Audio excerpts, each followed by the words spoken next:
For most of my life, I felt broken. It showed up in my relationships, my work, and the way I spoke to myself. No matter how much I achieved, I still felt unworthy, unseen, and alone. But everything changed when I started healing my inner child. I found peace where there used to be chaos, built friendships that actually felt safe, and created a life that feels like me again. I'm Nicole, a foster mom and inner child healing coach, and this is Heal Out Loud. Each week, we'll blend science, soul, and real talk to help you stop feeling broken and start becoming the person you've always needed. Because healing isn't quiet.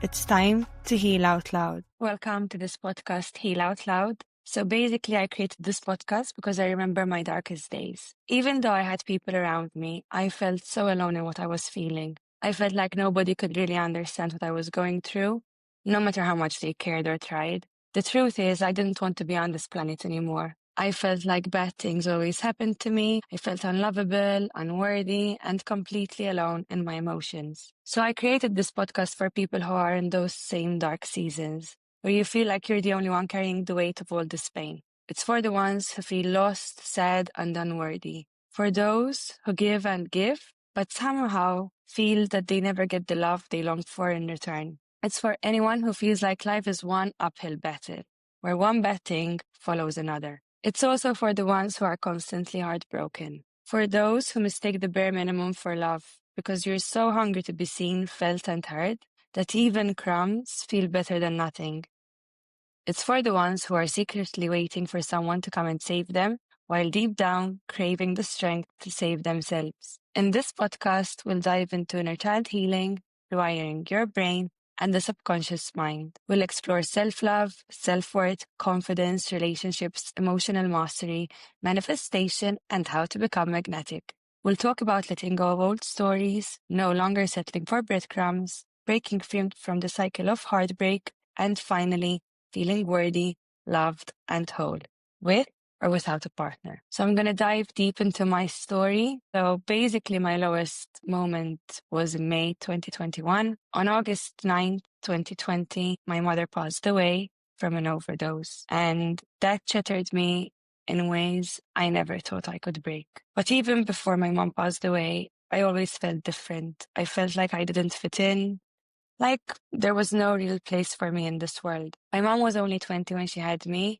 carrying deep childhood trauma of her own. When she told my dad she was pregnant, he offered to pay for an abortion, but made it clear he would never raise this child. So my mom, my grandpa, and my grandma decided they would raise me. When I turned 1, my mom started smoking crack. And from then on, I was constantly moving between her house and my grandma's house. I felt different from other kids because I had to live a double life. I had to hide the truth. I had to hide that my mom was a drug addict. I had to hide that I didn't know my dad and that my grandma had her own mental health struggles. At the age of 4, I realized my mom was using drugs, and I lived with the constant fear of losing her. I wanted to live fully with my nana, but I also couldn't bear to leave my mom alone, just in case something bad happened to her. At 6 years old, I lost the father figure I had to cancer, and from that point on, life spiraled downward. My mom was getting worse every day. My grandma was heartbroken. Her youngest daughter was destroying herself and unable to raise me properly. And although they both loved me deeply, they loved me through their own wounds, which wasn't the kind of love I desperately needed. I grew up feeling different, lost, abandoned, and convinced that there was something inherently wrong with me. At the age of 10, my grandma officially fostered me. Years passed, many overdoses, many failed rehabs, and slowly I began to live from the wounds of my childhood. My belief system was built on questions like, what's wrong with me? If I wasn't worthy of a mother or father, what am I worthy of? So I tried to achieve my way to worthiness. Degrees, a master's, endless accomplishments. But no matter what I achieved, there was always a huge hole in my heart. I kept asking, why was I ever even born? The only thing keeping me alive was the thought of my little sisters. I didn't want them to feel the same pain I did growing up. Then came romantic relationships. Give me a round of applause on this one. Blow after blow, each one reaffirmed the same story, that I was unworthy, that I was unlovable, and that I was destined to be left.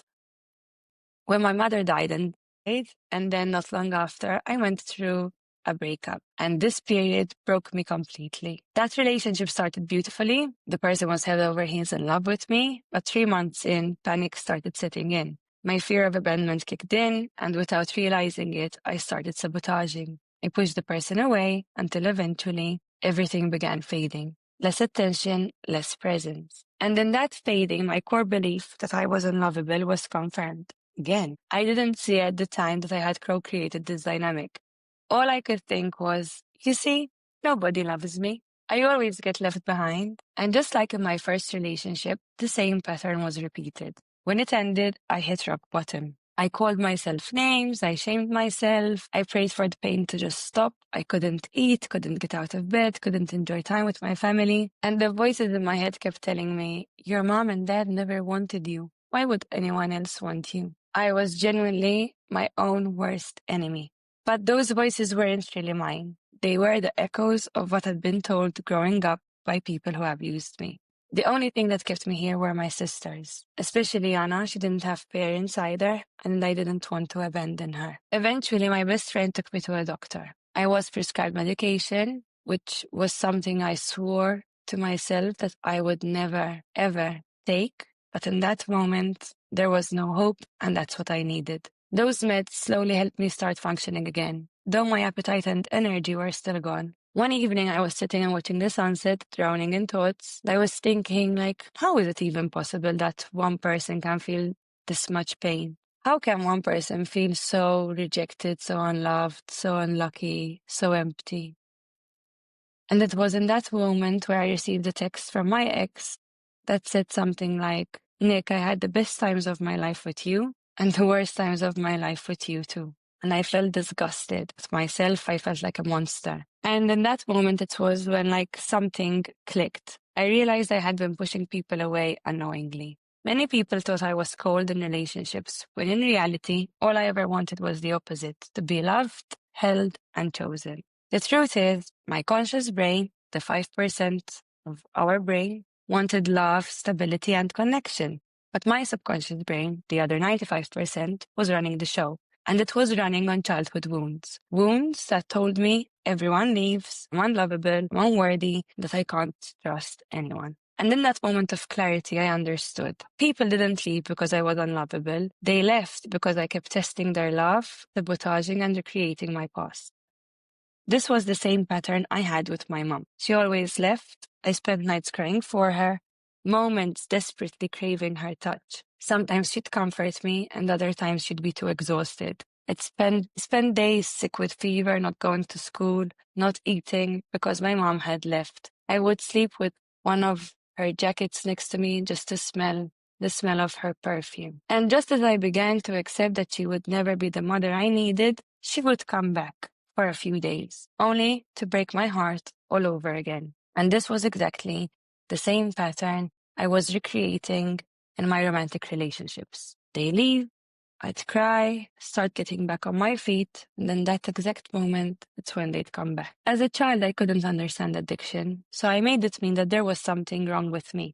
I couldn't understand why my classmates had loving parents while I had none, why the person raising me was also battling her own demons. I made it mean there was no space for me in this world. The only thing that kept me alive were my sisters, Yana and Eli. And especially in this moment, I was raising my middle sister, Yana, and I didn't want to leave her alone. This moment, this realization, I call my dark night of the soul.